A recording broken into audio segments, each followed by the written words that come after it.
ரிஷபம். ரிஷபராசிக்காரர்களுக்கு ரொம்ப பெரிய யோக வாரம்னு சொல்லுவேன். வாரத்தின் கடைசியில தான் சந்திராஷ்டமம் வருது. அதாவது ஞாயிற்றுக்கிழமை காலையில 8:26.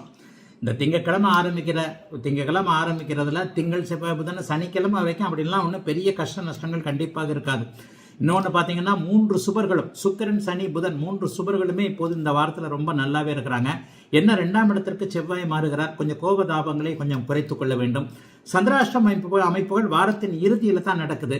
அதாவது ஜனவரி மாதம் 26ஆம் நாள் இந்த வாரத்தின் கடைசியில் ஞாயிற்றுக்கிழமை காலை 8:26 சந்திராஷ்டமம் ஆரம்பிக்குது. அப்போ ஞாயிற்றுக்கிழமை முழுக்க சந்திராஷ்டமம் வாரத்தினுடைய கடைசி இறுதி நாளில். ஆனால் ஞாயிற்றுக்கிழமை ஆரம்பிக்கின்ற சந்திராஷ்டமம் அடுத்த வாரம் செவ்வாய்க்கிழமை 28/1 செவ்வாய்க்கிழமை மத்தியானம் 2:52 வரைக்கும் இருக்கிறதுனால வார கடைசியில் மட்டும் கொஞ்சம் பேச்சுவார்த்தைகளில் கொஞ்சம் கவனமாக இருக்கணுங்க. 2ஆம் இடத்துல இருக்கக்கூடிய செவ்வாய் சில நேரங்களில் பணவரவு, பணத்தட்டுப்பாடு போன்றவைகளை தடுப்பார் என்பதுதான் உண்மை. கொஞ்சம் கோபதாபங்கள் வரத்தான் செய்யும். ஏதாவது ஒரு சூழ்நிலையில் டக்குன்னு கோபப்படக்கூடிய தன்மைகள் இந்த தடவை ரிஷபராசிக்காரர்களுக்கு உண்டு. ஆனால் எல்லா நிலைமைகள்லையும் 10ஆம் இடத்துல சுப அமைப்புகளோடு இருந்து நல்ல விதமாக சனி பகவான் வலுத்து இருக்கிறதுனாலையும், சுக்கிரனே ஒரு நிலையில நல்லா இருக்கிறதுனாலையும், கேந்திர பலத்தோடு இருக்கிறார்.